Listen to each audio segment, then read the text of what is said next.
प्रिय छात्रों, मैं ईश्वर चंद्र आपका अपना यूट्यूब चैनल स्टडी वे में आपका स्वागत करता हूं।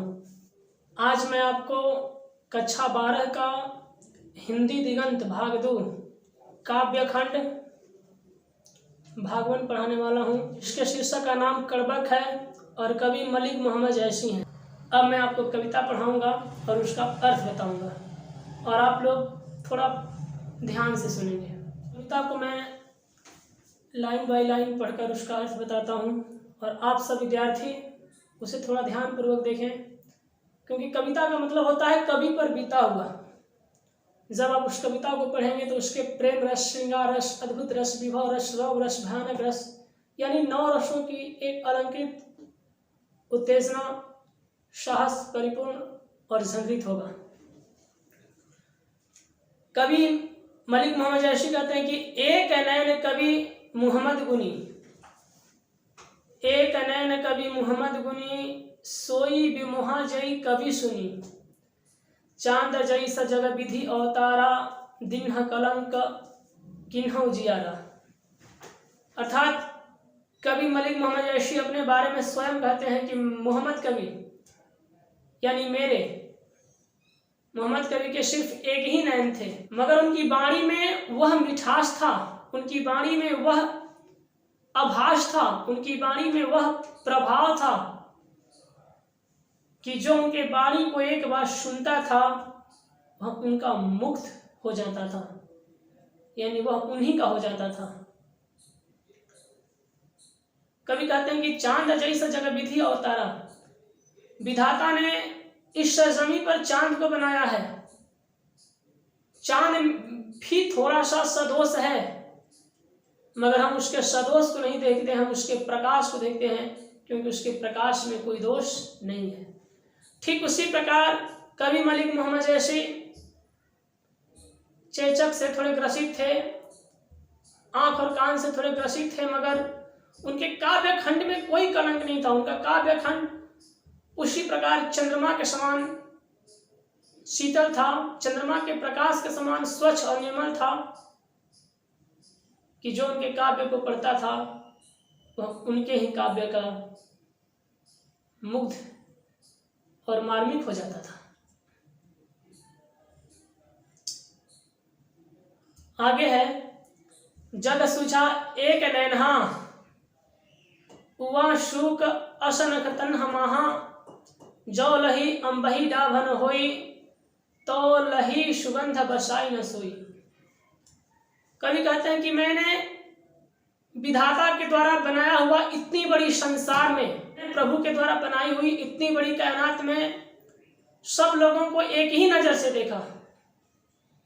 मैंने कभी राजा रंक, अमीर गरीब फकीर में ऊंच नीच का भेदभाव नहीं देखा, मैंने सबको एक ही नजर से देखा। अर्थात कवि यही कहना चाहते हैं कि मेरे एक ही नैन थे, इसलिए मैंने एक ही नैन से देखा।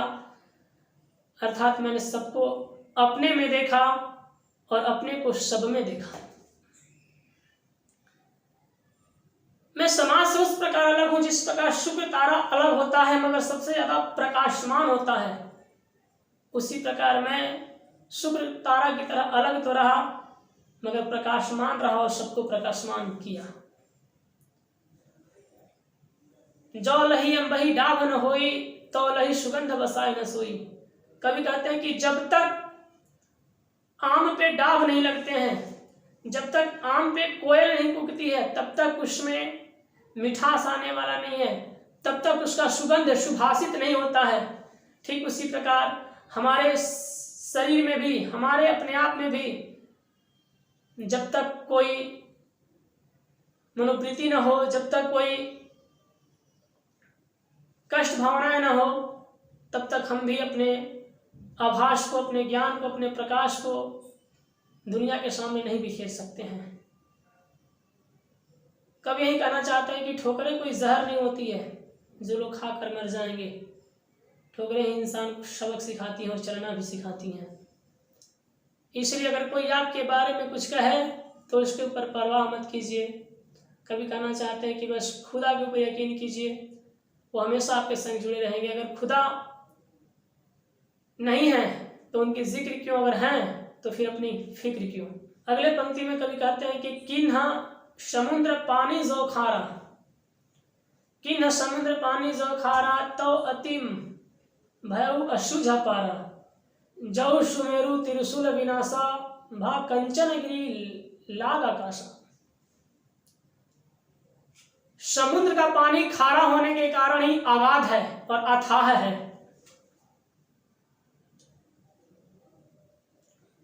समुद्र का पानी खारा होने के कारण ही अगाध है और असाध है।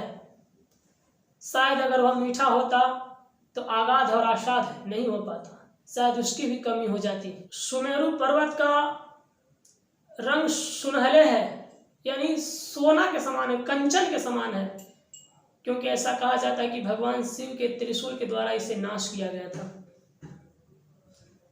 यानी भगवान शंकर के त्रिशूल के द्वारा इसे जलाकर राख किया गया था, इसीलिए इसका रंग सुनहरे के समान है। यानी जब तक कोई कठिन परीक्षाओं से नहीं गुजरता है तब तक वह निखरता नहीं है। कवि यही अपने काव्य के माध्यम से हमें बताना चाहते हैं। अगले पंक्ति में कवि कहते हैं कि जो लही धरी कलंक न परा, कांच होई नहीं कंचन करा। जिस प्रकार सोने को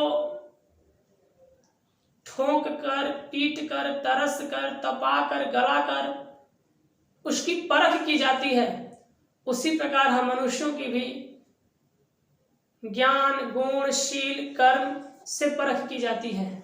कवि यही कहना चाहते हैं कि एक नयन जस दर्पण और तेहि निर्मल भाव, सब रूपवंत गही मुख जो ही कही चाऊ। किसी से रुखसत होना नहीं चाहते और कहते हैं कि मैंने अपने आप को आईने के समान बनाया, जो मेरे सामने आया मैं उसी का हो गया, मैं आईने के समान निर्मल हूं, जो मेरे पास आए वो मेरे हो जाते हैं, मैं उनके हो जाता हूं। इसीलिए मैं तो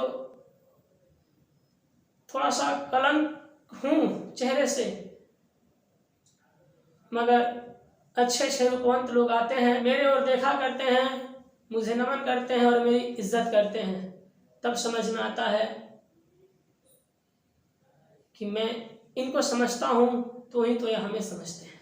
द्वितीय कड़वक आप सभी विद्यार्थी ध्यान से सुनेंगे। कवि मलिक मोहम्मद ऐशी कहते हैं कि मुहम्मद यही कवि जोरी सुनावा, मुहम्मद यही कवि जोरी सुनावा, सुना जो प्रेम पीर गा पावा। जोरी लाई रकत कैलेई, गाढ़ी प्रीति नैन जल भई। अर्थात कवि मलिक मोहम्मद ऐशी कहते हैं कि मैंने इस कथा को दिल से जोड़ कर सुनाया है। जिसने इस कथा को सुना उसे प्रेम का पीड़ा प्राप्त हो गया। जोरी लाई रकत कैलेई, गाढ़ी प्रीति नैन जल भई। अर्थात मैंने इस कथा को हृदय की रक्त की लेई से, मैंने इस कथा को हृदय की रक्त की लेई से जोड़ जोड़ के रचा है और अपने आंसुओं के गाढ़े रस से इसे गीला किया है, यानी अपने आंसुओं के जल से इसे भिगो दिया है। ओ मन जानी कविता अस किन्हा, मुकु यह रहे जगत मह चिन्हा। मैंने इस कथा को इतना रच रच कर इसलिए लिखा है कि यदि मैं रहूं या ना रहूं फिर भी लोग मुझे याद करें, लोगों की यादें मेरे साथ साथ रहें। मैंने इस कथा को इसलिए रच रच कर लिखा है कि मेरे मरने के बाद भी इस कथा को लोग पढ़ें तो पढ़ते हुए शायद मुझे याद करें। कहाँ सो रतन सेनी असराजा, कहाँ सुवा अस्सी बुद्धि उपराजा। कहाँ अलाउद्दीन सुल्तानु, कहाँ राघो जय किन्हा बखानु। कवि मलिक मोहम्मद ऐशी जी पद्मावत के अंतिम छंद से कहते हैं कि वह बात नहीं है जो दीन गई सो बात गई।